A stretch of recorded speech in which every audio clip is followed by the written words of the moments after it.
So we're going to begin our medical panel and our medical forum for the afternoon. I'm going to introduce Angela Marchetti, who will be moderating this, and then she will introduce our speakers. So the idea for today's conference, in addition to conversation I had with Monsignor, began in the backyard of Angela's house, I think at a campfire in the fall, or maybe at her kitchen table. And we were asking the question to say the 50th anniversary of Humanae Vitae is coming up. Is anything happening in our diocese? Is anything happening in the area? And we said, wouldn't it be great to do something at St. John's? So part of the inspiration for this whole conference, Angela and her husband John Paul in the fall. So I want to introduce Angela Marchetti. She is a Crichton Model NFP instructor, practitioner. She's a great member of the parish here, and she will be leading this afternoon's medical panel. So Angela. And Maria Marchetti's daughter-in-law. Thank you, Father. Thank you, Mom. Thank you, everybody, for coming. We're so happy to have you. I'm going to be very strict with the time, so I'm not going to spend too much time talking. But I'm going to read Dr. Nolte's bio because we're so honored to have her. And then Dr. Nolte will give a presentation, and then I'm going to call up Dr. Opalak and Kathy Rivet to come up and be on the panel for Q&A. So get your questions ready. Think of things as you hear Dr. Nolte speak, and there'll be opportunity to have those questions answered for about half an hour after the talk. Okay, so Dr. Nolte is a board-certified family physician with an area of concentration in women's health and fertility, a certified fertility care medical consultant and fertility care instructor. Dr. Nolte is the co-founder of the National Jana Center for Women's Health and Fertility, which is the first pro-life, faith-based women's medical center in New York City. She is also the co-founder of the John Paul II Center for Women, a nonprofit organization dedicated to educating women, couples, and teenagers about the Christian vision of the dignity of women, the meaning of human sexuality, and the benefits of natural family planning. She serves as the president of the New York Guild of the Catholic Medical Association. She's the chair of the Pro-Life Commission of the Archdiocese of New York and is the main representative to the United Nations for the World Federation of Catholic Medical Associations. She's a graduate of Jefferson Medical College in Philadelphia and Villanova University, and she lives with her husband, Joe, in New York City. Please help me in welcoming Dr. Ann Nolte.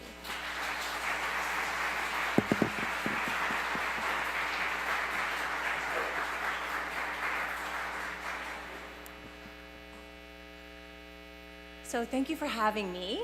I'm actually going to start by telling you a story related to Humanae Vitae. And that is, when I was a medical student, I went to medical school at a secular medical school in Philadelphia.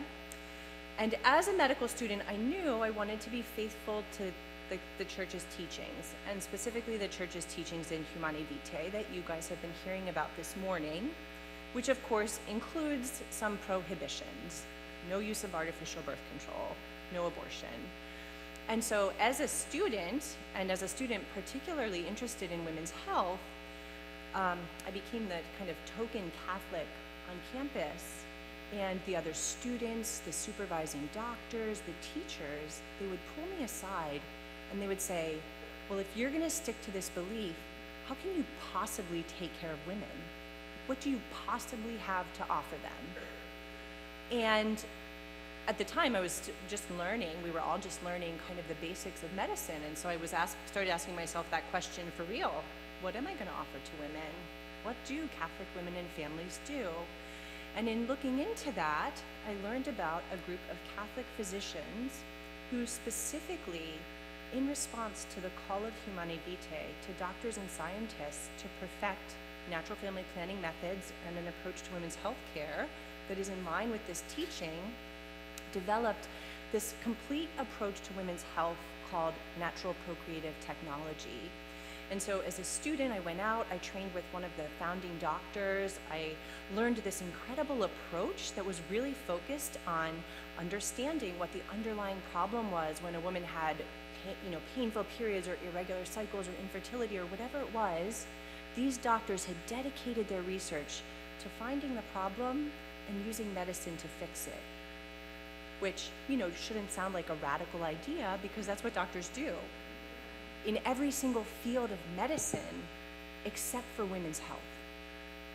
In women's health, after the creation of the hormonal contraceptive pill in the 1960s, almost every medical problem related to a woman's cycle is treated by just shutting down the cycle, by suppressing it with these drugs and devices with really quite potent hormones.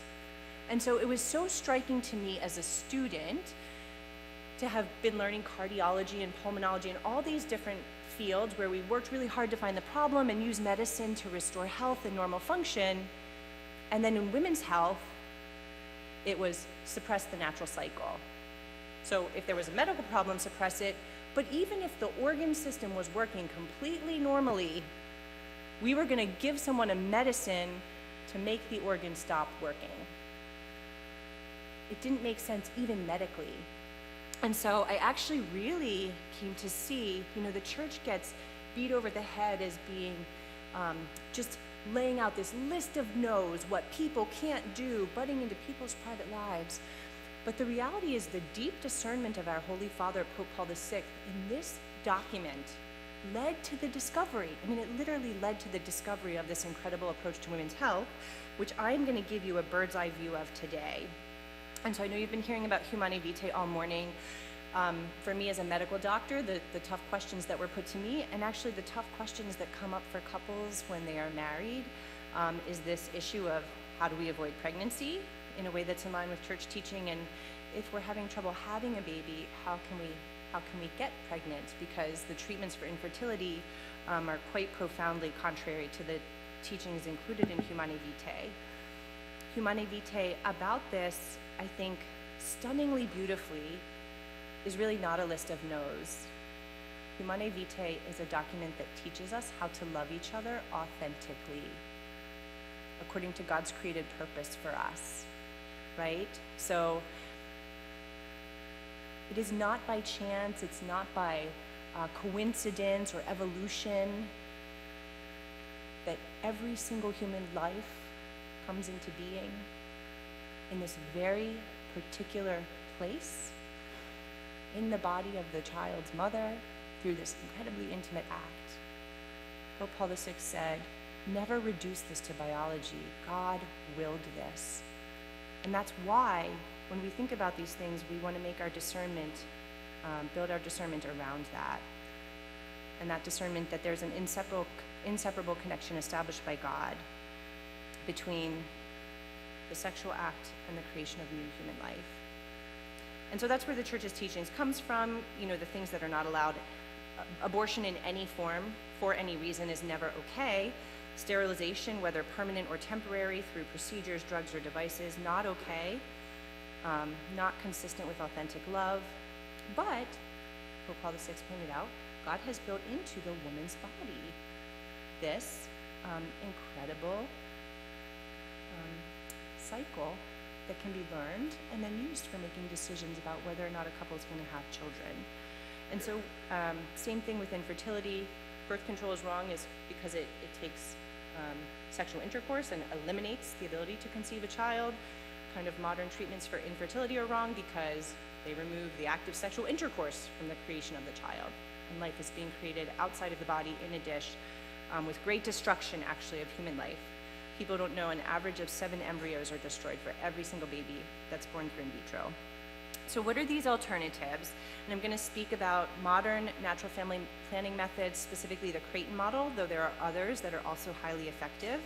And then the medical science that developed from this, which is called natural procreative technology. So sprint through anatomy and physiology, because by the end of this, you guys could all be NAPRO doctors. We know the basics. Can you guys see the cursor? No. Uterus, where the baby grows, ovaries on either side of the uterus contain the eggs. And so from the perspective of whether it's avoiding pregnancy or getting pregnant, there are some key questions that really we should all know as of 5th grade, right? This is basic human biology, but really important when it comes to fertility and avoiding pregnancy. how long does the egg live after it's released from the ovary? And then how long do sperm survive?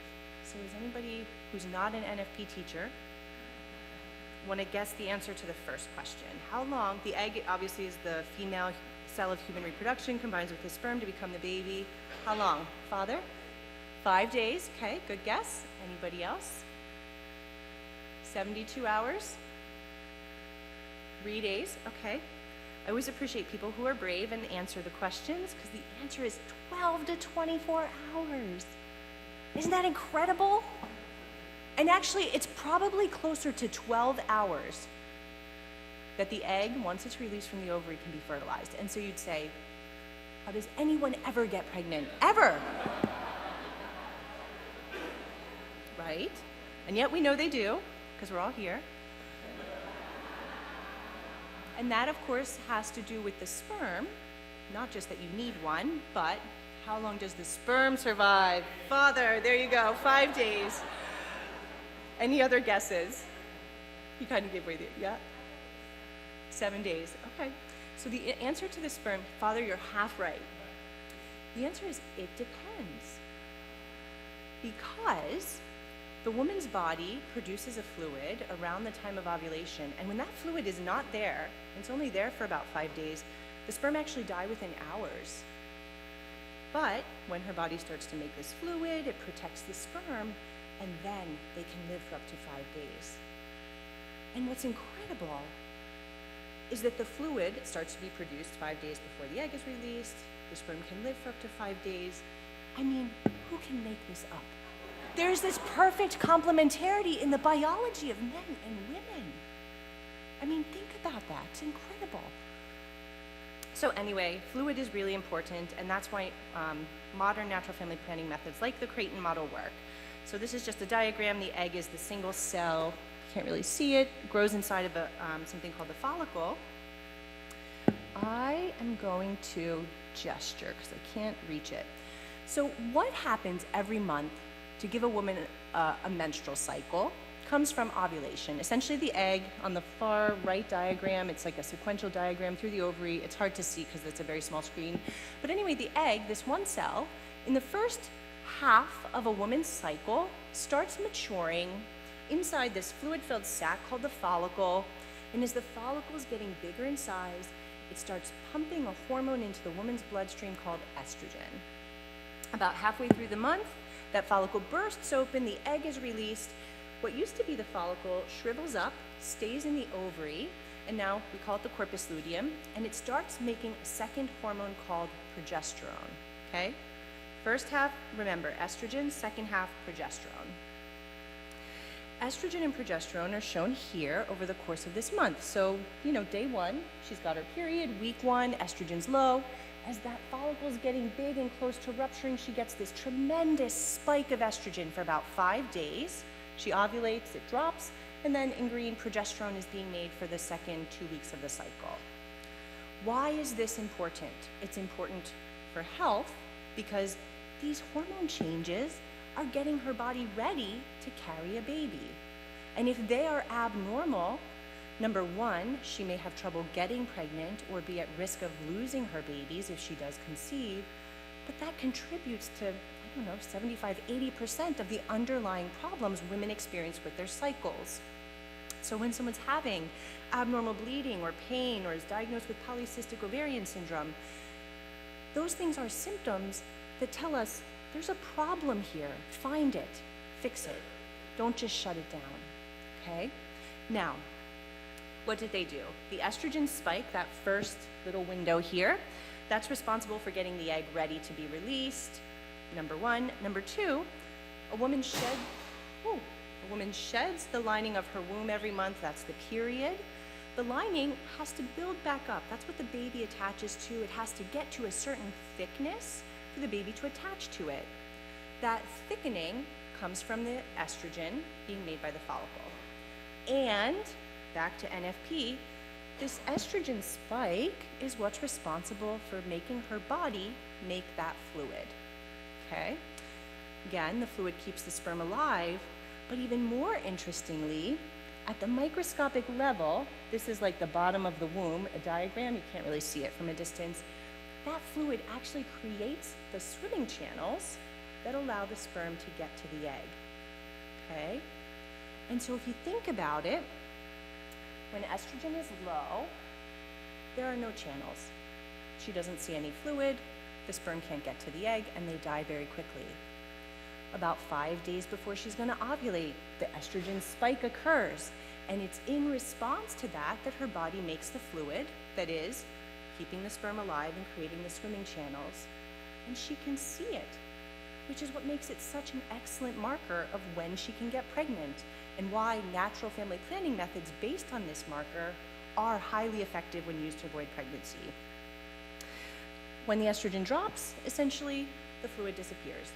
And so modern methods of natural family planning, like the Creighton model, Kathy Rivet is going to be on our panel. She's a teacher of the Creighton model and also a teacher of the teachers, so truly an expert. But women can be taught to identify the sign and use the information with her husband to make decisions about getting pregnant or avoiding pregnancy. Now, after ovulation, progesterone is the progestational hormone. It's putting the finishing touches on the lining of the womb for the baby to attach to the lining. So it causes this kind of stabilizing support matrix to grow into the lining, this tiny network of blood vessels that the baby will connect to and be nourished by. So it's really important for a woman to be able to get pregnant. Now, if she doesn't get pregnant in the course of a cycle, after about 2 weeks, that corpus luteum just spontaneously self-destructs. Disintegrates, progesterone drops, the supporting matrix of the lining, now without progesterone, disintegrates, and the lining is shed, and so it's sloughed off, okay? So the health of the fertility cycle is incredibly dependent on normal levels of these two hormones at the right time in the cycle. Now, from a family planning perspective, the cervical mucus, the World Health Organization, because of these changes in the cervix, the cervical fluid, they said the uterine cervix, which makes the fluid, it's like a biological valve. There are times in the cycle when it's closed, and then other times when it's open. And so methods that teach women to identify this can be used to avoid pregnancy. I love this picture because this is actually the most powerful kind of, well, other than space telescopes, the most powerful kind of microscope we can use is called an electron microscope. And you can see in the first slide, this would be the week a woman has her period. The cervical fluid, its molecular structure is like a dense mesh that actually keeps the sperm out of the uterus. And then as she gets into that high estrogen part of the cycle, you see the mucus change its molecular qualities to open the channels, and then after ovulation, back to the thick mesh, okay? Very, very, very soundly based on scientific evidence. And again, that opening happening in the estrogen spike. So in the past, actually now it's probably closer to 55 years, studies have been done to correlate these molecular changes, plus the hormone changes, plus ultrasound detection of when ovulation, exactly the exact moment that it happens, and then correlated that with what women actually see when they use the restroom. And so we know for certainty that women can determine their fertility based on the qualities of the cervical mucus. The Creighton model does not use basal body temperature. Some other methods do. It's not necessary. Some people like it as a double check. Today I'm speaking about Creighton. So this is an example of what a Creighton natural family planning or Creighton fertility, we call it a Creighton fertility care chart, looks like. Basically, the monthly cycle is documented in a horizontal line. The period typically lasts around a week, documented in red stickers. Then a woman goes into that low estrogen part of the cycle. She's not seeing any cervical fluid, is documented with green stickers. As she gets into the high estrogen part of the cycle, has those 5-6 days of cervical fluid, she documents that with a white sticker with a baby on it to remind her this is when you can have a baby, whether you're trying to avoid or get pregnant. It's not, natural family planning is not birth control. Couples use it both ways.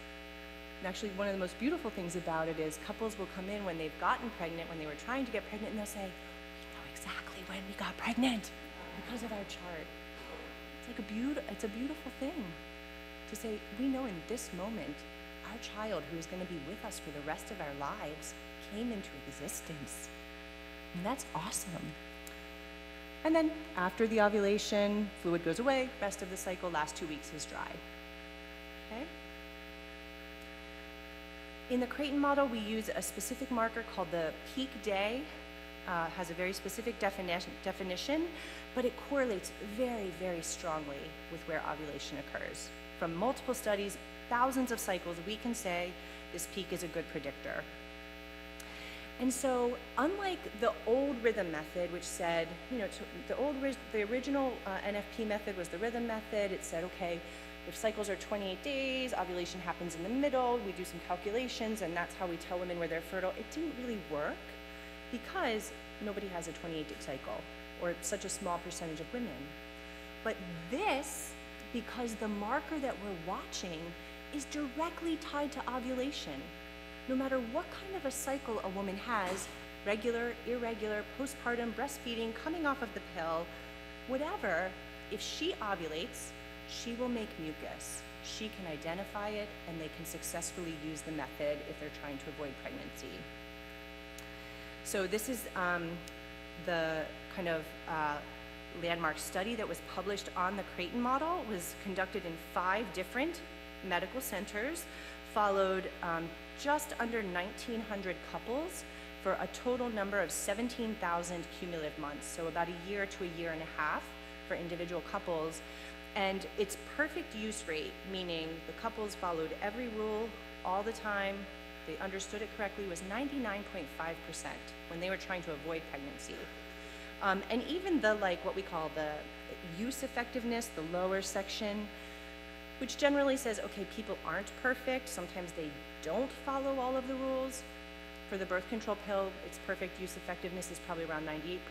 Its actual use is probably around 93%, regarding human error. For Creighton, at the 18-month mark, it was still 96.4% effective, even with imperfect use. So it's comparable. It's comparable to any drug, any device, any procedure, whatever it is, but has no hormones, no side effects, no risks. Again, this graph I also love because this is just the reminder, this is not Catholic birth control, it's not just natural birth control, it's family planning. It's about empowering a couple with knowledge of their body to make decisions. So we also know that if couples correctly time intercourse in the window where the cervical fluid is, 76% of them will get pregnant the first month that they try, 90% by the third month of trying, and then 98% by about 6 months. So somebody who hasn't conceived within 6 months of intercourse in the fertile window already starts to tell us we should just take a look and make sure everything is normal. Now, in addition to family planning, the chart is used as part of this medical foundation, the Creighton Model Foundation. And so our teachers, again, Dr. Kathy Rivet, they are taught to look at the chart not just from a family planning perspective, but from a medical one, to say, are there patterns here that are a problem? Because the chart itself ends up being extremely useful as a diagnostic tool. So this is just an example. I told you how the Creighton charts would work. This first chart is a couple with infertility. Okay, she's got her period, she's got her dry days, she's got 1 day of cervical fluid, and the rest is green. Having received this intensive medical education, why do you guys think she has infertility? When you look at it, any guesses?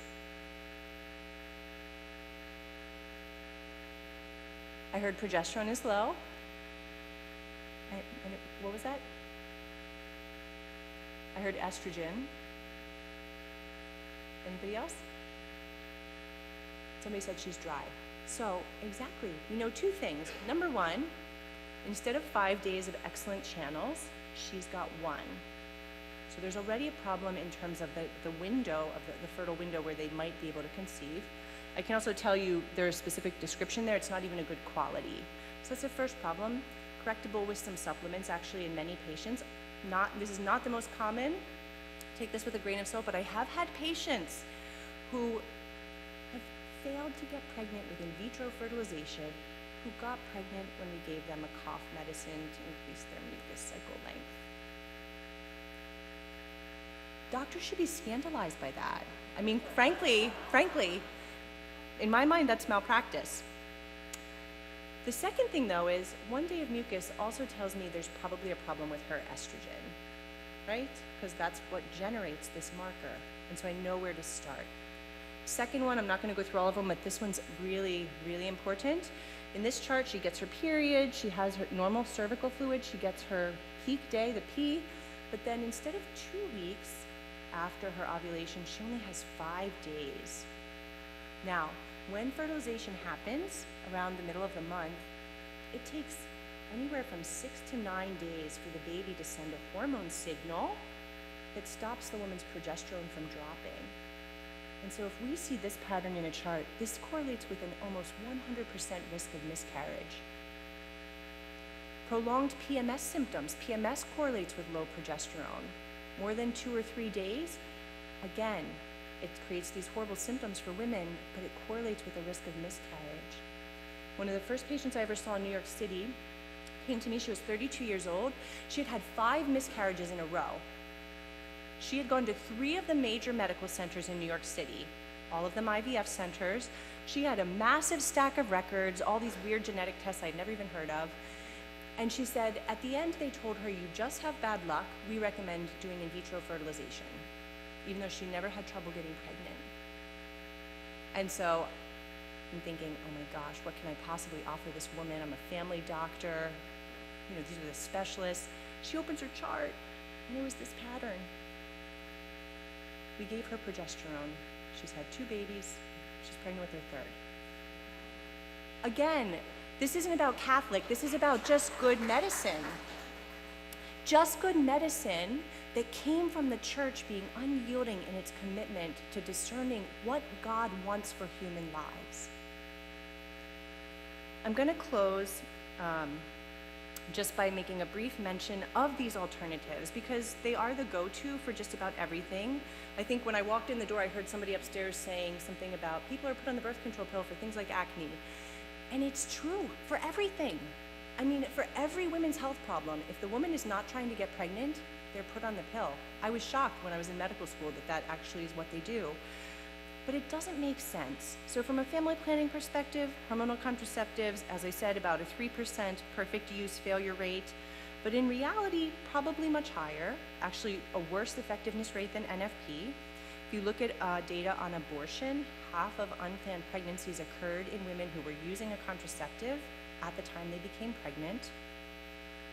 Do we need them for medical conditions? No, we have the Creighton model. In 10 years in practice in New York City, I do almost exclusively gynecology and fertility and women's health. I've not needed to use the birth control pill for a single medical problem because we have an alternative that's guided by Nagle. NFP is highly effective. And then there are risks.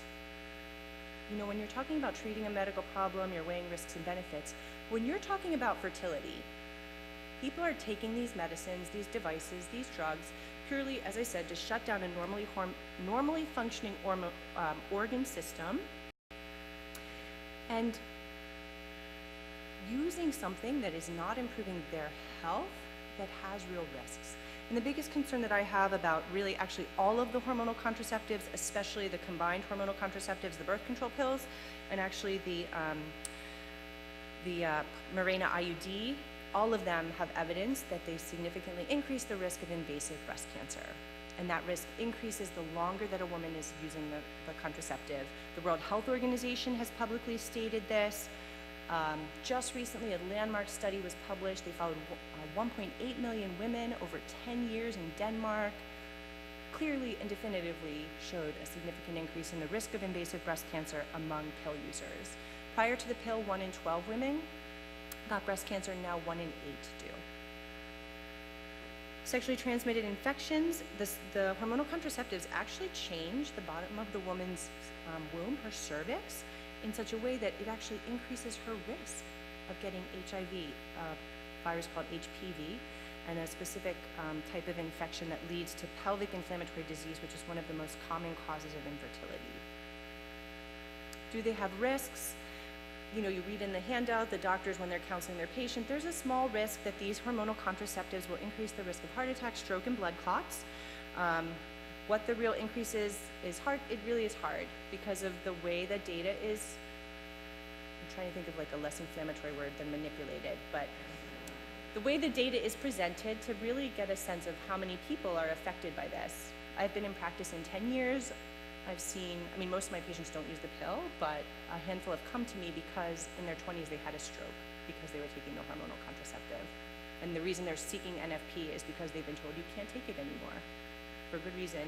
But an interesting study that was really striking to me about part of the reason why I think the pill has such a foothold in the field of gynecology. This was an article published in 2012 in Business Week, and it was a business article. It wasn't about the medicine, but it drew attention to the fact that Bayer, which is the maker of a birth control pill called Yaz and Yasmin, has been just inundated with lawsuits by women who have been harmed by the medication. 10,000 as of 2012. At that time, they had settled 2,000 of them. They had paid $400 million to women harmed by the birth control pill that they were making over that time, only 20% of the way through their lawsuits. But because they make $1.1 billion every single year selling the drug, why would they stop? Do they cause abortions? This is what I think I'm closing with. The reason is, I bring this up because, especially if you are here because you're part of the pro-life world, this is a controversy that's very confusing. You'll read on websites, birth control causes abortions, and then doctors will say, absolutely not. Birth control is birth control. It stops pregnancy. It doesn't cause abortions. The reason for the confusion has to do actually with this incredibly deceptive thing that occurred in 1965 when so the field of embryology, the study of the beginning of human life, clearly still to this day defines the beginning of human life as the moment the sperm fertilizes the egg. Conception is the moment the sperm fertilizes the egg. Pregnancy begins when the sperm fertilizes the egg. This is the definition in the field of embryology, the scientific study of the beginning of human life, as well as secular language, right? If you go to the Merriam-Webster dictionary, that's how these things are defined. But in 1965, the year that the Supreme Court actually decided the case that legalized the use of birth control, a panel of doctors got together and said, you know, we think it makes more sense to define conception as occurring 7 to 10 days after fertilization when the baby attaches to the womb. So in the medical dictionaries, conception occurs at implantation when the baby attaches. Pregnancy begins at implantation when the baby attaches. Fertilization is some kind of a pre-thing. It's a pre-pregnancy event. They call the embryo the baby. Before implantation, the pre-embryo. Why? Why did they do it when it doesn't make sense scientifically? Well, because they know every single form of hormonal contraceptive has as one of its possible suspected mechanisms allowing fertilization but preventing implantation. And so this becomes an issue of semantics and language, not of truth or data. And so, and you hear the debate, know that's the background, but for patients, and I make this case to my colleagues, patients don't care what we think the words mean. They want to understand the concept. 50% of Americans say they would never have an abortion. They deserve to know how these medicines work and that there's an alternative. So with that, I'll close. We'll start our other panel. We are located in Midtown Manhattan. We actually have 9 affiliated Gianna centers in the area. And you guys actually have a NAPRO doctor in Connecticut. So thank you.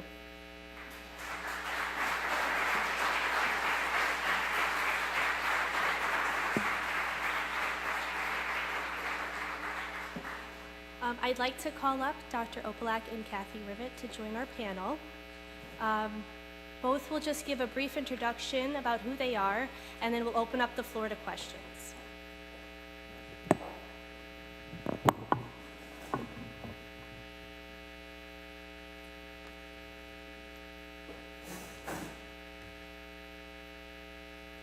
Good afternoon. It's an honor to be here.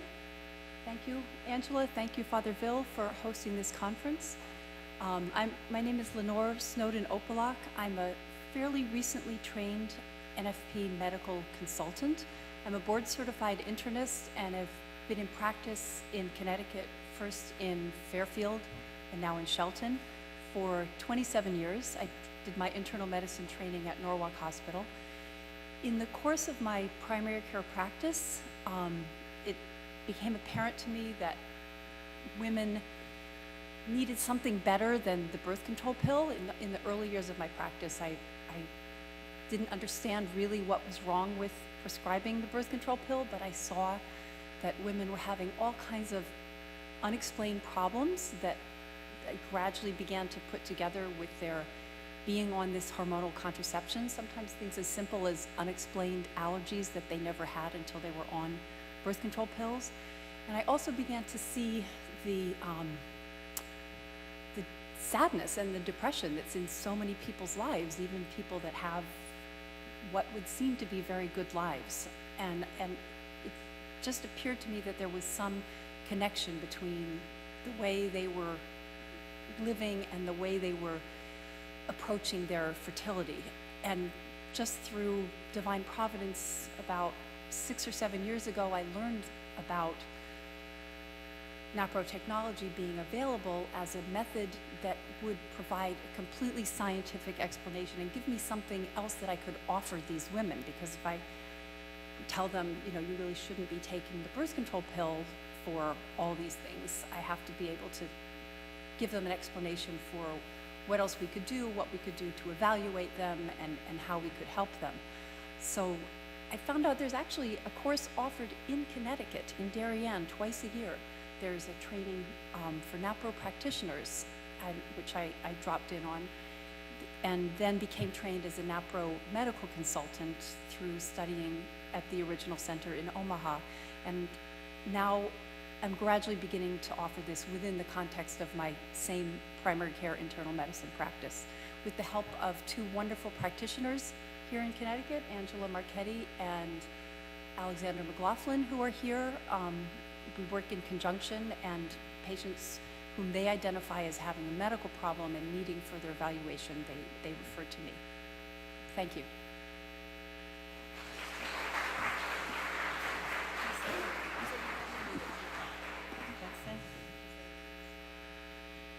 Oh, okay. All right, well, my name is Kathy Ribbett, and I'm from Manchester, New Hampshire, and came down here last evening with my husband, Joe. He doesn't like a lot of attention, but I need to mention that next week, the 29th of June, we'll be celebrating our 50th wedding anniversary.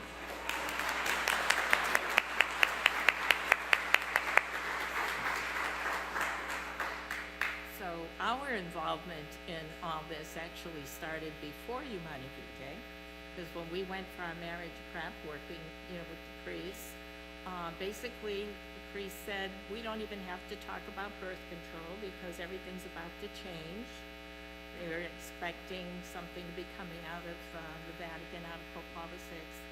And I went home and told my dad what Father had said, and I still remember my father saying, until it changes, it's still the same. And then less than a month after that, Joe and I were driving along in the car, and this news bulletin came out on one of the Boston radio stations, basically announcing that the Pope bans the pill. That was how the news came out. So as a young married couple, we were wondering, how does that affect us? It took almost a year and a half before we could actually have the document in our hands to read it. It was before the internet. It wasn't that accessible. So it took a while for us to read it. Meanwhile, there was a lot of discussion, lots of things going on. And when we read it, we thought, wow, this is beautiful. My involvement in natural family planning began before I got married, when my mother sat down and gave me her rhythm formula. And then as time went on, and after we had our 3rd child in almost 4 years, we started to get a little serious and started to do some investigation. And at that point, John Kipley was developing the Couple to Couple League, and so we got some information from there. We were all self-taught. And then I went and got trained in a number of the other methods that are out there, the Billings and Moon and whatever. I considered myself to be, I guess looking back, an NFP broker. So you could come to the rivets and we could find a method that would work for you.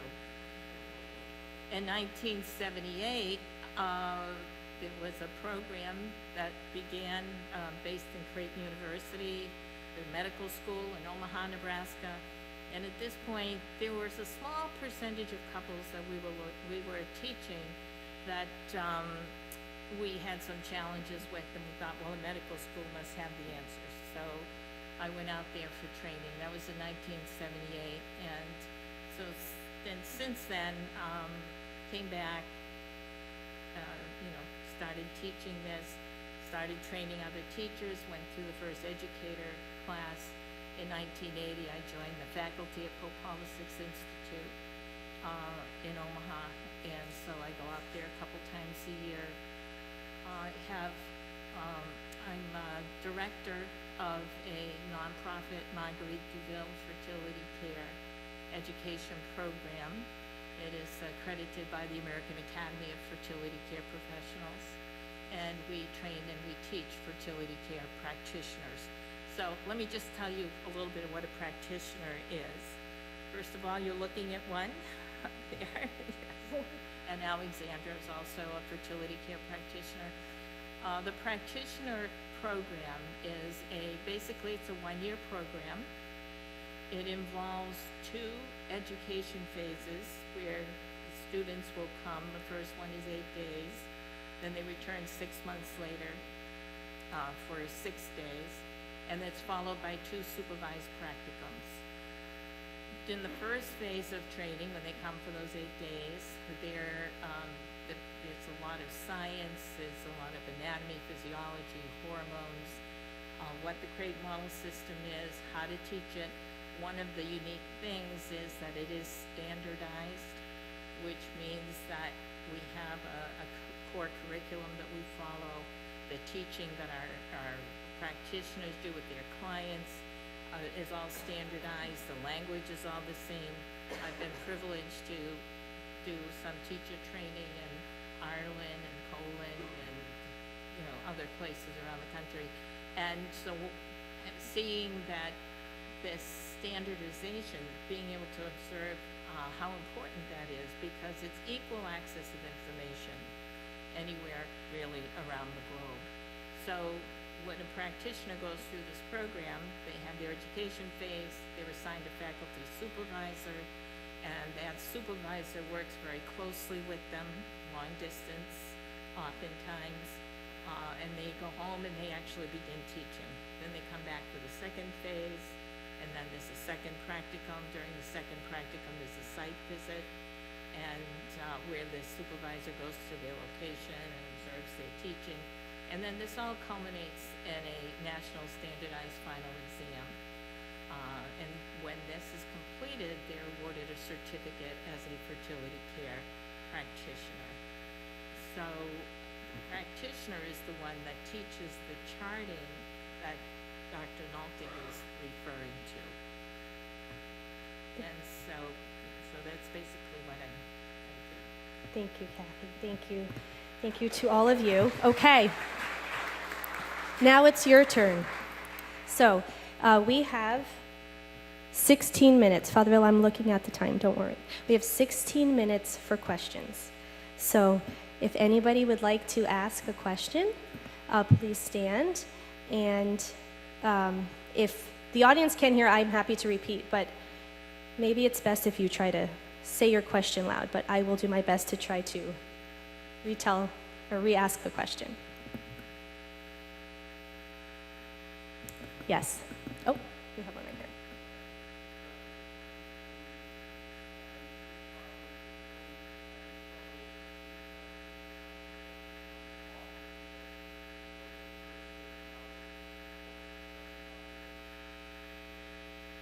Did everybody hear that question?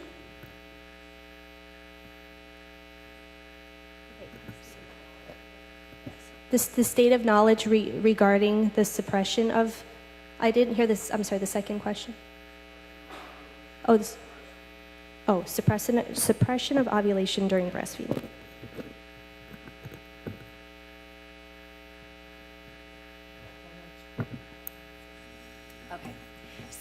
In terms of when people come off of the pill, part of it depends on how long they've been using it.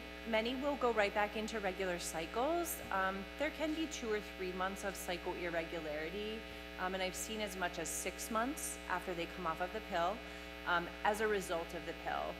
Probably one of the most significant fertility risks is that in people who have been on the hormonal contraceptives for a long time, it actually causes the part of the body that makes the fluid to atrophy from lack of function.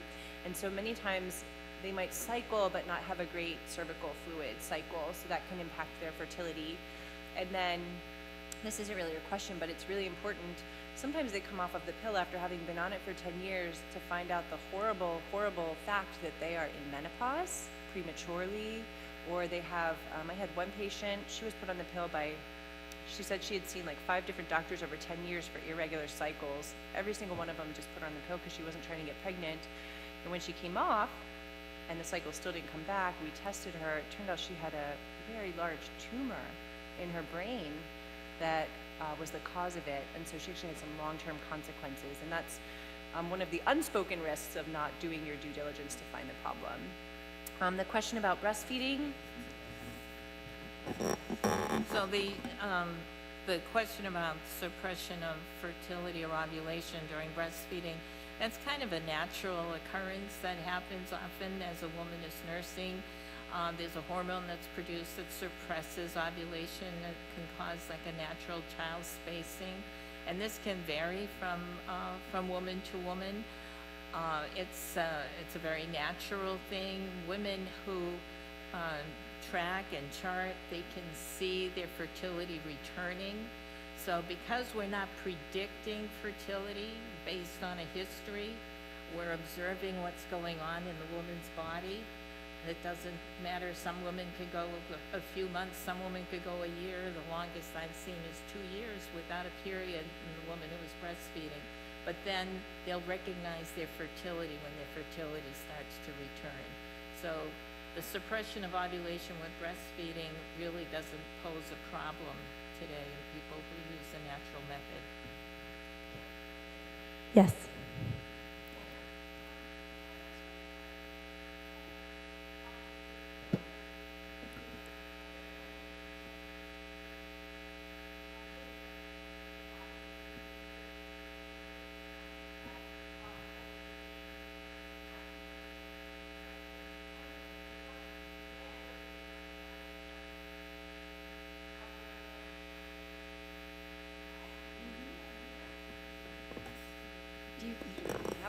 I haven't seen a lot of women who are frequently getting pregnant less than every 2 years anymore.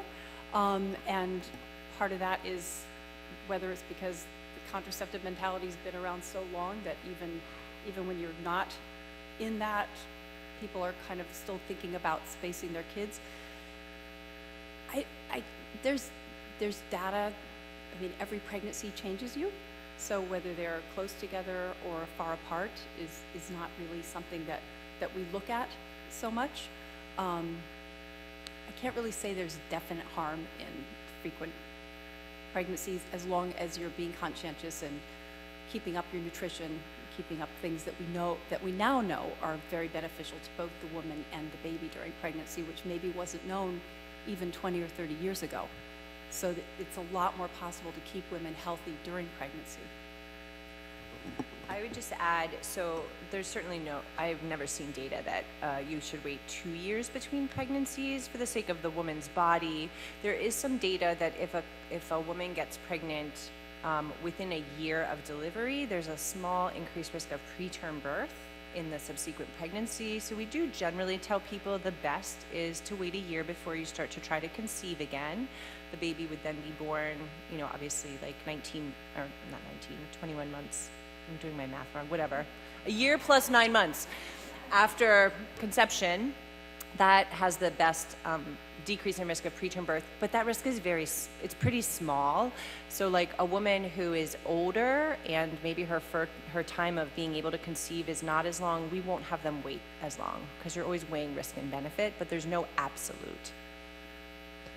Yes, I see there. Good.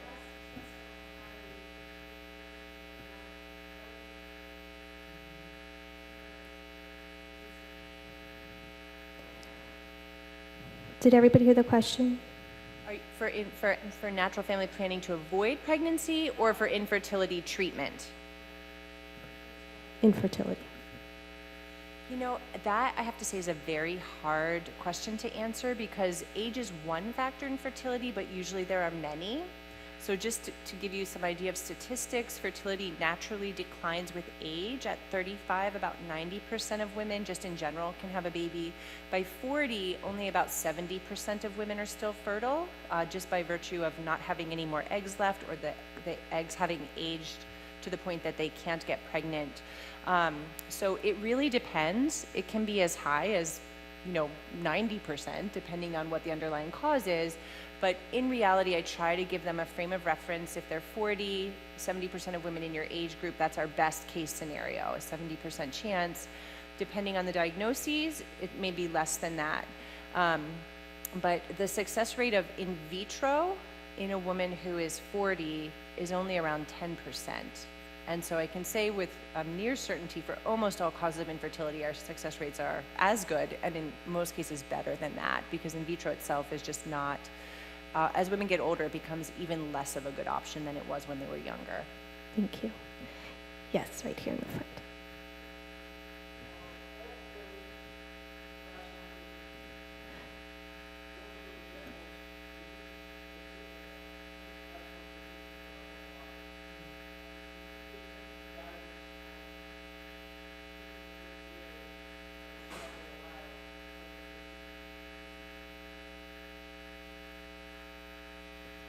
I can say that all birth control pills are class 1 carcinogens because they all use artificial estrogen, mainly this ethinyl estradiol that I believe Mary Eberstadt referred to, and they use various forms of artificial progesterone, and the combination of them is particularly carcinogenic, but each one of them has their separate ways of being carcinogenic, which you kind of have to go back into physiology of the specific organs that they affect to understand why that is, but it can be really proven why that is.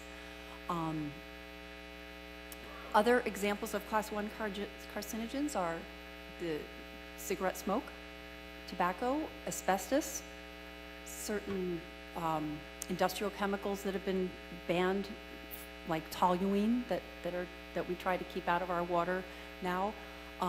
So there are many things that people try to avoid in their lives. Like as Father mentioned earlier, people are trying not to smoke. They're trying to avoid pesticides. We spend billions of dollars removing asbestos from public buildings, and yet why the FDA hasn't banned it is a really good question. I think it goes back to business interests, which probably Dr. Nolte. No, that was a perfect answer. Good. The only thing I would add to it is, so a group 1 carcinogen by the World Health Organization's definition doesn't mean like this is a really bad thing. It has a very specific meaning that there is definitive evidence that the use or exposure to this substance increases a person's risk of these cancers relative to those not exposed. Now, with hormonal contraceptives, statistically, it's about a 20% higher risk if you are currently using hormonal contraceptives than a woman not currently using them. And over women who have used it for more than 10 years, their risk is 40% higher than a woman who has never used it. Now, in medicine, we use things that hurt people all the time if our reason for using it is that the good it accomplishes is greater. So we give people chemotherapy to cure a cancer, knowing there's a small chance they might get a different cancer, but we accept the risk because of the benefit. With hormonal contraceptives, again, we're accepting the risk with no actual benefit, except that medicine has defined pregnancy when you don't want it as a disease. And they treat the hormonal contraceptive as the treatment for that disease. And so it's a skewed model. I think that's why it is what it is. Okay, right over here. Thank you.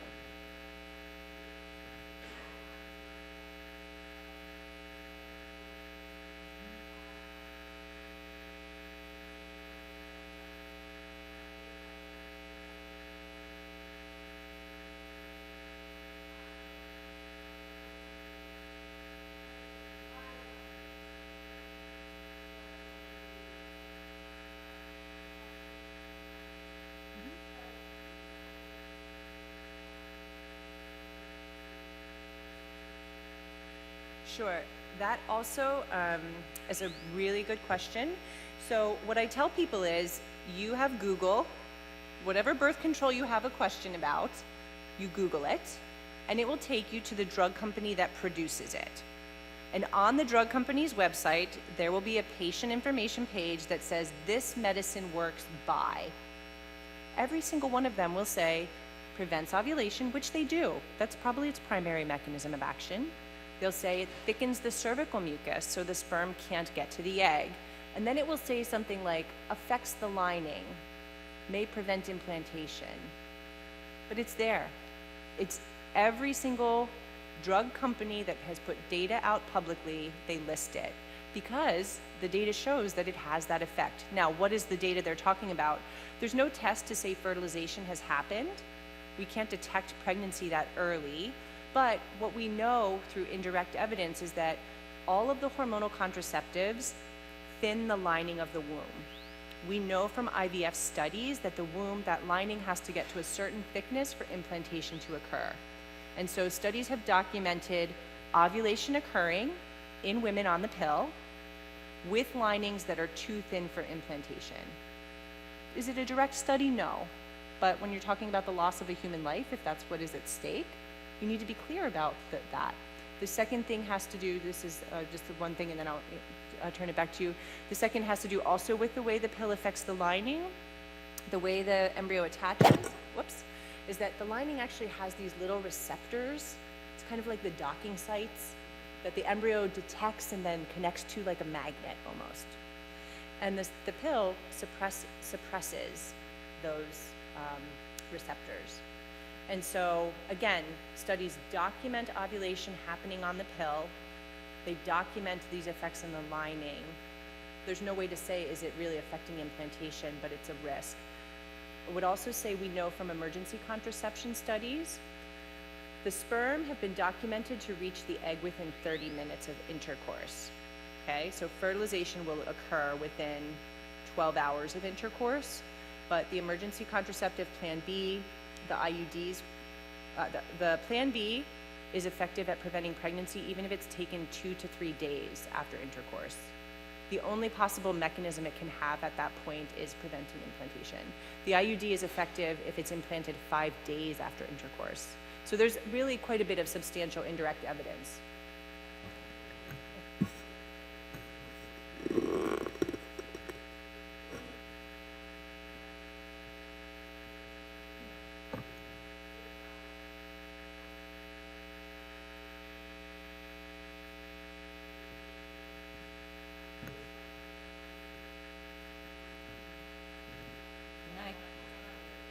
Yeah, I'd just like to make a comment about that.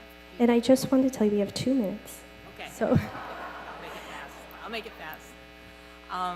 Within the past couple of years, we've seen a number of charts, women charting who were on the birth control pill. And their cycles look a lot like the one Dr. Nolte showed up there. You know, they look ovulatory. And why do we have this? It's, there's some parishes, some dioceses are requiring couples to go to class and even do some charting prior to marriage. And so what we've seen is they do the charting and they say, but I'm on the pill, so why does it look like I'm ovulating? Say, well, because you probably, looks like you are ovulating. Well, then how is it working? And then these couples are getting off of the pill because that's the reality. okay. I hate to cut everybody off, but the doctors will be in the back as well as Kathy. If anybody is interested in being a fertility care practitioner or a medical consultant, we need you. So please speak to Kathy about that. But otherwise, I'm going to Fatherville. What would you like me to do now? But can you please just help me in thanking our medical panel?